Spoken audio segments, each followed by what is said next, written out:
요즘은 전화만 받아도 돈이 인출되고 개인 정보를 도난당하고 부자는 좀 더 갖겠다고 없는 사람을 노동과 임금을 착취해서 빼앗고 하는 세상에 살고 있는 것 같습니다. 그래서 오늘은 10계명의 7번째인 도둑질을 하지 마라와 관련해서 금융자본 시대를 살아가는 우리가 도둑질의 정의와 의미를 어떻게 내려야 할지 미디어를 통해서 알아보도록 하겠습니다. 오늘 함께 해주실 분들입니다. 천주교 매스컴위원회 위원 서석희 신부님. 예, 안녕하세요. 방송평론가 안녕하세요. 정석희님. 안녕하세요. 웹매거진 아이지의 위근우 기자님 나오셨습니다. 네, 안녕하세요. 네. 첫 번째 주제부터 알아보겠습니다.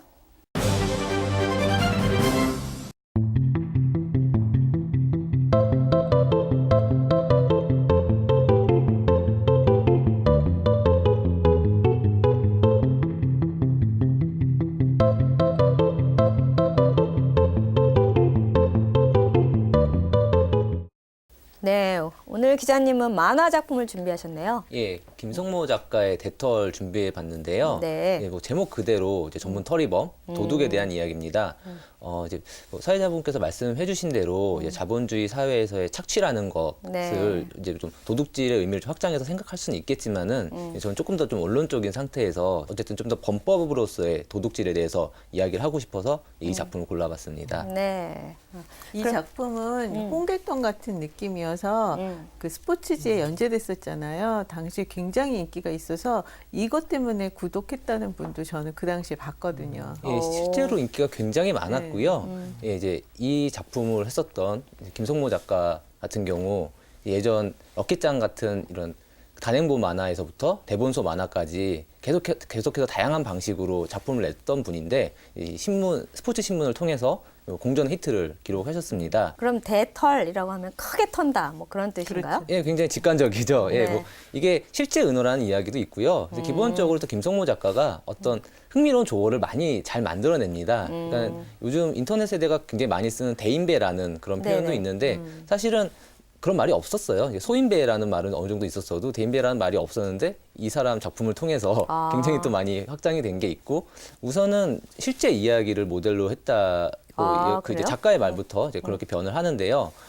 주인공 이름이 교광용이라는 전문 터리범인데 이제 여기서 K라고 네. 그 실제 인물 K를 통해서 뭐 이야기를 하겠다라는 식의 이야기를 하는데 좀 알려진 바에 의하면은 이름이 거의 비슷한 김강용이라고 하는 실제 그 터리범을 모델로 했다라고 하고요. 예, 그 작품 안에서 그 교광용이 어떤 방식으로 그 털집을 네. 이제 고르고 또 이제 어떤 방식으로 훔치고 또 이제 그걸 어떤 식으로 이제 장물아비들에게 그 나눠주는지 네. 이런 것들이 굉장히 좀 디테일하게 나오는 작품이라고 할 수 있습니다. 그러면 실제로 그 실화를 바탕으로 두고 있다면 뭐 이 작가는 실제로 막 취재도 다니고 그랬나요? 김성모 작가 같은 경우는 이런 성인 극화를 위해서 소위 조폭이라고 하죠. 뭐 그런 분들과도 굉장히 많이 교류를 하고 취재를 한 것으로 알려져 있고요. 좀 특히 교광용이 쓰는 어떤 그 전문 터리범의 기술로서 나오는 것 중에 하나가 뭐 적외선 굴절기라는 그거는 실제 존재하지도 않는 건데. 근데 그래요? 그 작가님 같은 경우는 저는 직접 인터뷰를 해봤었는데 네. 그건 존재하지만 이걸 만드는 법을 공개하면 안 되기 때문에 그렇죠. 예, 그렇기 때문에 이제 거기서 나오는 대사가 열심히 이걸 어떻게 만드는지 어떤 재료를 사는 걸 보여준 다음에 자세한 설명을 생략한다라는 이제 대사가 나오고 이제 거기에 대해서 이제 정말로 너무 좀 재밌잖아요. 그렇기 때문에 이런 젊은 세대들한테는 많은 패러디의 대상이 되긴 하는데 또 이제 남자 주인공들이 좀 마초적입니다. 작가분 성향 자체가 좀 그렇기도 한데 마초적이다 보니까는 어떤 부분은 조금 눈살이 찌푸려질 수도 있지만은 뭐 내 여자를 지켜주겠다라거나 나는 그래도 뭐 어떤 집을 털 때 내가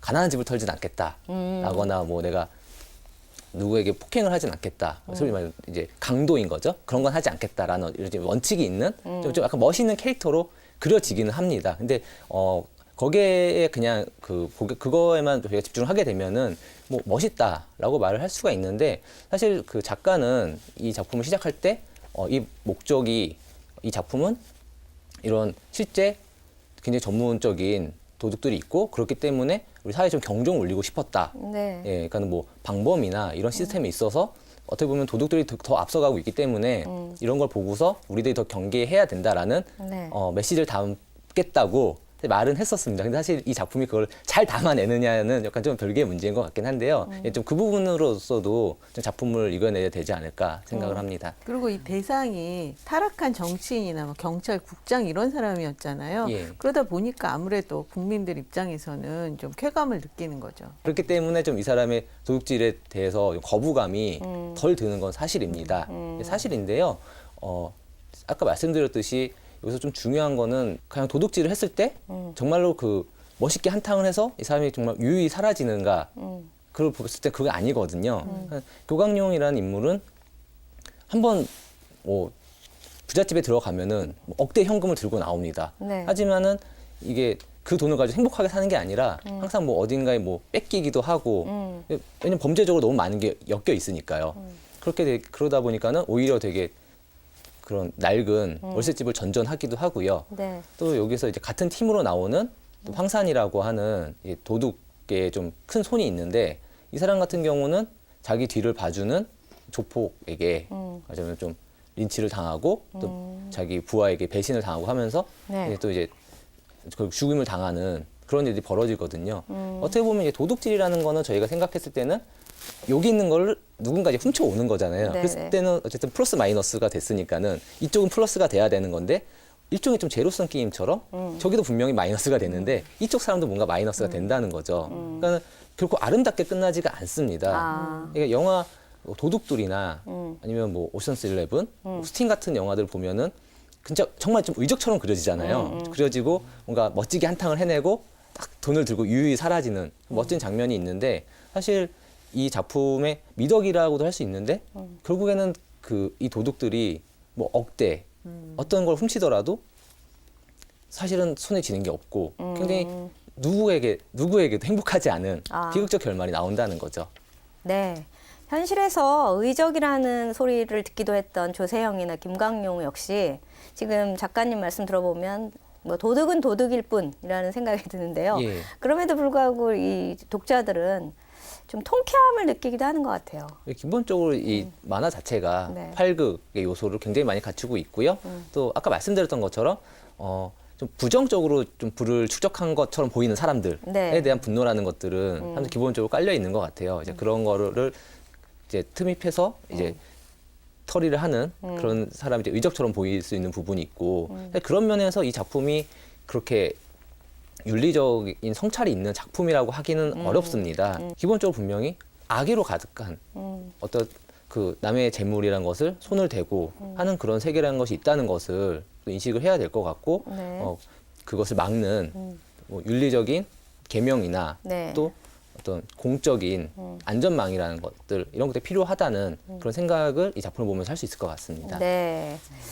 신부님께서 좀 이 왜 절도긴 하지만 그래도 약간 부패한 사람들의 재산을 좀 터는 예. 그런 거를 보는 독자 입장에서 느끼는 그 통쾌함의 심리에 대해서 조금 더 추가해 주신다면요. 글쎄 뭐 절도가 뭐 나쁘다, 이제 좋다, 뭐 여러 가지 얘기도 할 수 있겠지만 네. 좋다는 표현은 안 쓰겠죠.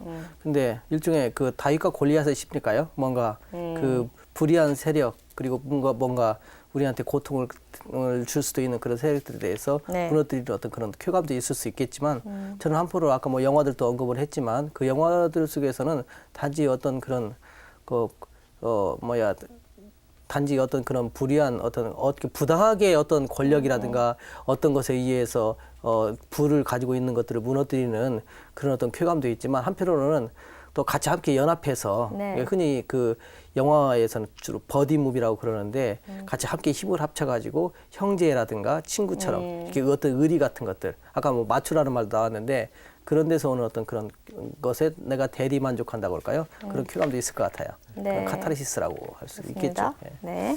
두 번째 주제 알아보도록 하겠습니다.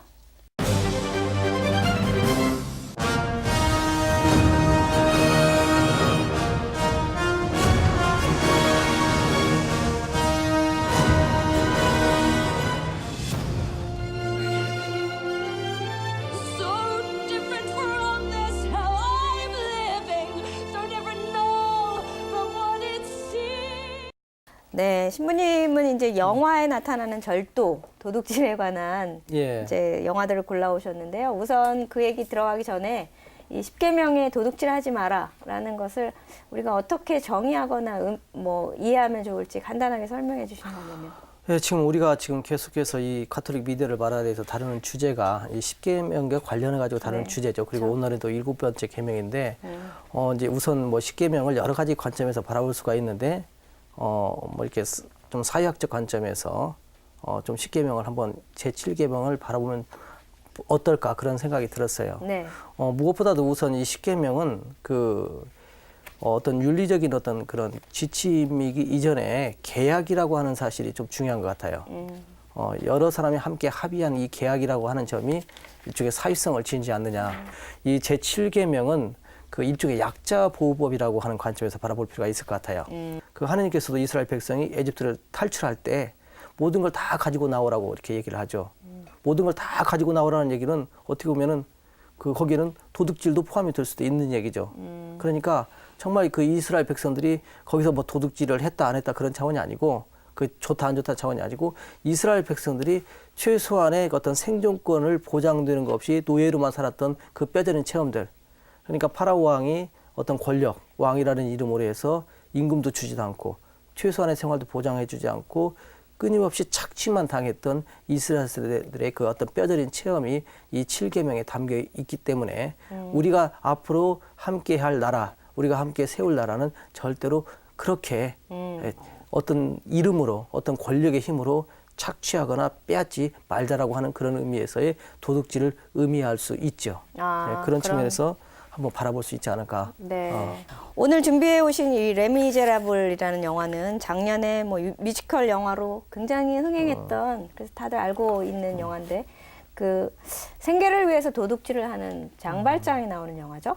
근데 이 여기에 나오는 것은 우리가 잘 알고 있듯이 그 조카들 그냥 정말 극한적인 상황 속에서 조카들에게 그 배고픔을 해결해주기 위해서 빵을 한번 훔쳤던 그것이 그만 19년의 옥살이를 하게 되었고 네. 그 19년의 옥살이라고 하는 그 생활이 가석방이 된 다음에도 계속해서 죄인으로 살아갈 수밖에 없었던 장발장이라고 하는 그 인물의 일대기죠.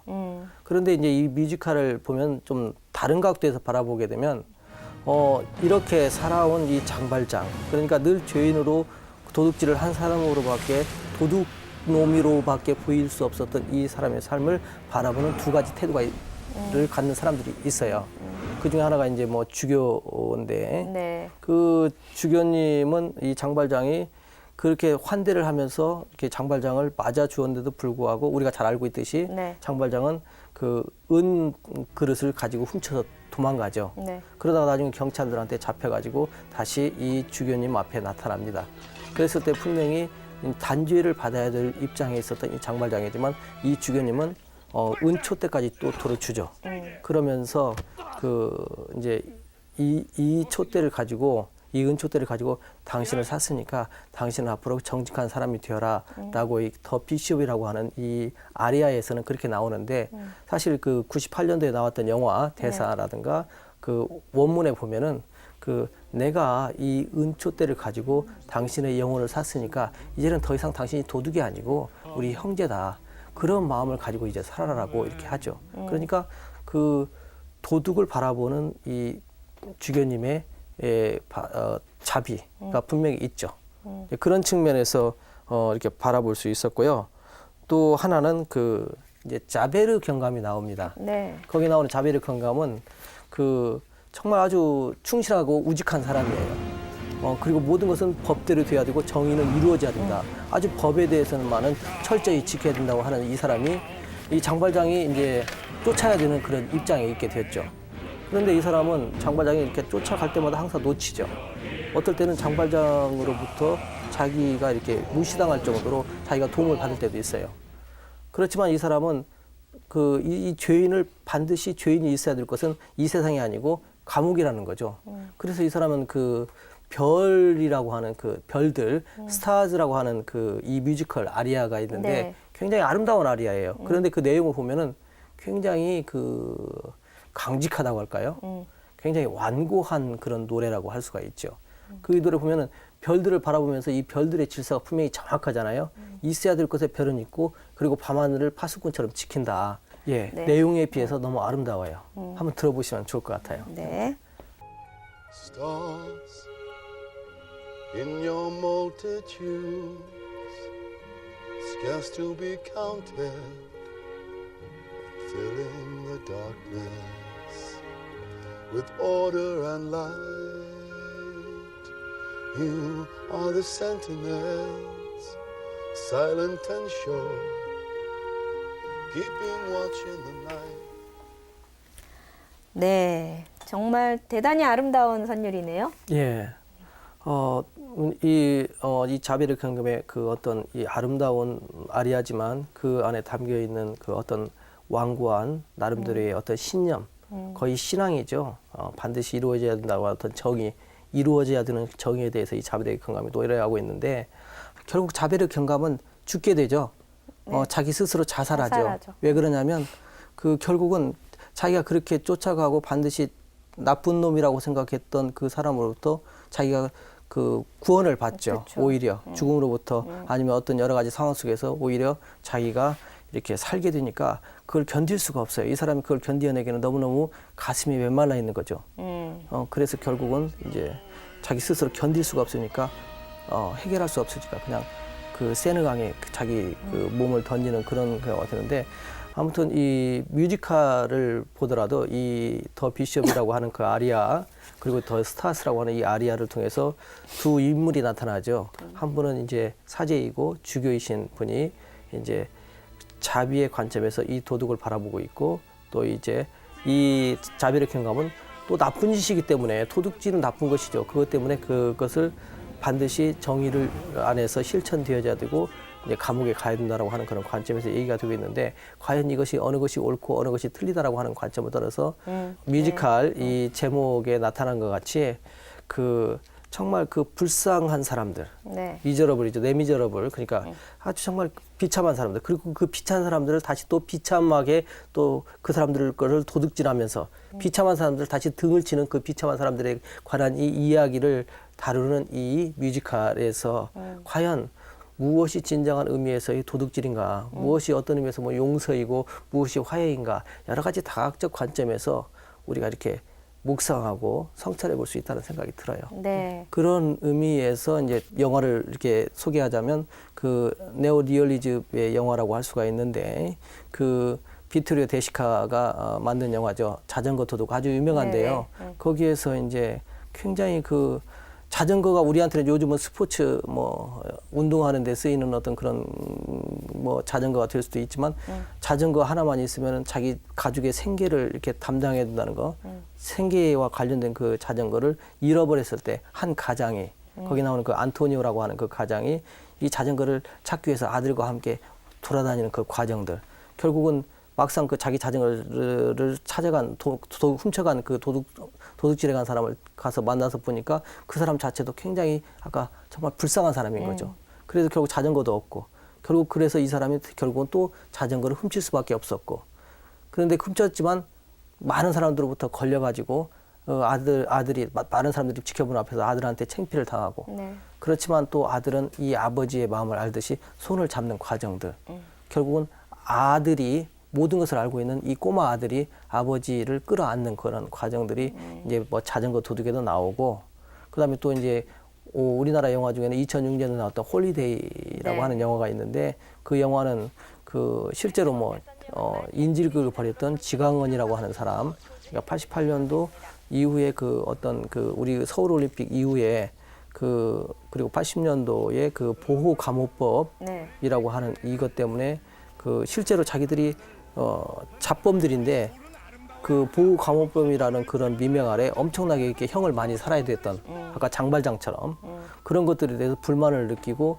이제 나와서 그 외친 거죠. 우리는 억울하다. 그래서 그때 나온 말이 유전무죄, 무전유죄. 그렇죠. 왜 정경환이 그 당시 전두환 씨 동생이죠. 전두환 씨 동생 정경환이 같은 뭐 새마을 뭐 이렇게 금고해서 그 많은 돈을 이렇게 해먹고도 금방 풀려나는데 우리 같은 잡범들은 몇십만 원 훔쳐가지고 몇 년 동안, 10년 동안 이렇게 감옥살이를 해야 되는 이것들에 대해서 우리는 너무나 억울하다. 그래서 돈이 없으면 죄가 있는 것이냐라고 하는 것에서 아주 절규하면서 그러면서 그때 이제 자기도 꿈이 있었고 낭만이 있었는데 이렇게 가지지 못한 자들, 없는 자들은 이렇게 죄인이 될 수밖에 없다는 것에 대해서 토로하면서 그다음에 이제 홀리데이 음악을 틀어달라고 마지막으로 하면서 결국 죽게 되는 그런 내용을 담은 영화입니다. 좀 슬프죠.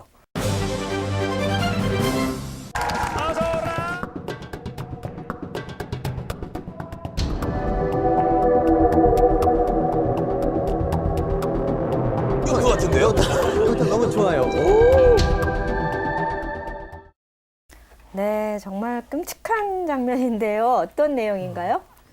이 도둑질은 남의 것을 허락을 받지 않고 훔치거나 빼앗는 행위잖아요. 근데 지금 말씀드리고 싶은 것은 대항을 하지 못하는, 말 못하는 동물에게서 사람이 착취를 하는 그런 부분에 대해서 얘기를 하고 싶어요.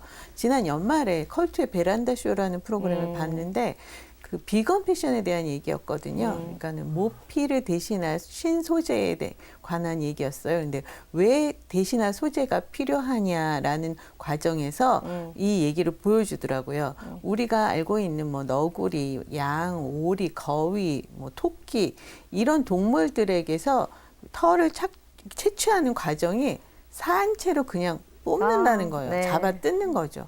그래서 어떤 동물의 경우는 그냥 피투성이가 돼서 다시 살아서 돌아다니다가 또 털이 자라면 또 이제 몇 개월 있다 또 뜯겨내는 거예요.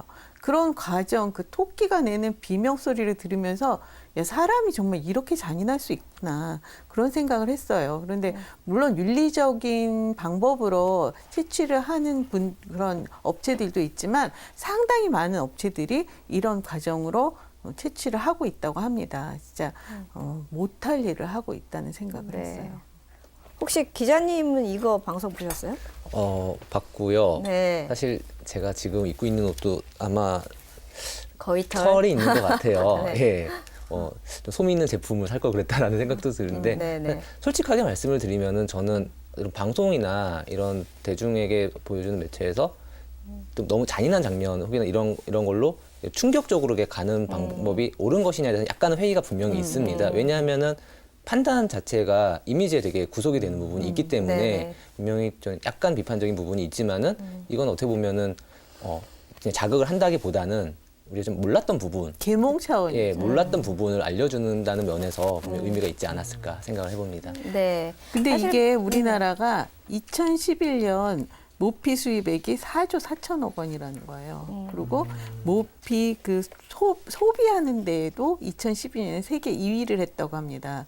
이효리 씨의 경우 뭐 채식주의를 뭐 밝혔다가 굉장히 좀 뭐 안 좋은 소리도 듣고 이랬다고는 하는데 그 이효리 씨가 하는 그런 프로그램을 보고서 마음이 바뀌어서 되도록이면 가죽이나 이제 모피를 저로 인해서 어떤 동물이 더 이상 희생되는 거는 막을 수 있잖아요. 네. 그런 면에서 방송 역할이 굉장히 중요한 것 같아요. 그 오프라 윈프리 쇼, 미국에서 굉장히 유명한 쇼죠. 네. 거기서 이제 오프라 윈프리는 그 전직 목축업자와 함께 얘기를 하면서 이런 광우병이나 식품 안전, 그러니까 소고기의 문제 같은 것들을 이야기하다가 난 이제 햄버거를 먹지 않겠다라고 선언을 했죠. 뭐 엄청난 그 영향을 가진 쇼에서 이게 나왔으니 얼마나 일파만파 됐겠습니까? 신부님이 이 그 동물에게도 그 동물의 생명권 또 존중해야 되지 않나 이런 것도 교회의 입장이 있죠. 교회 뭐 사회교리랄까. 뭐 교회 입장은 다 딱딱하게 얘기하니까 그러긴 한데 사실 저는 아주 쉽게 얘기하면 윤동주 시 있잖아요. 서시.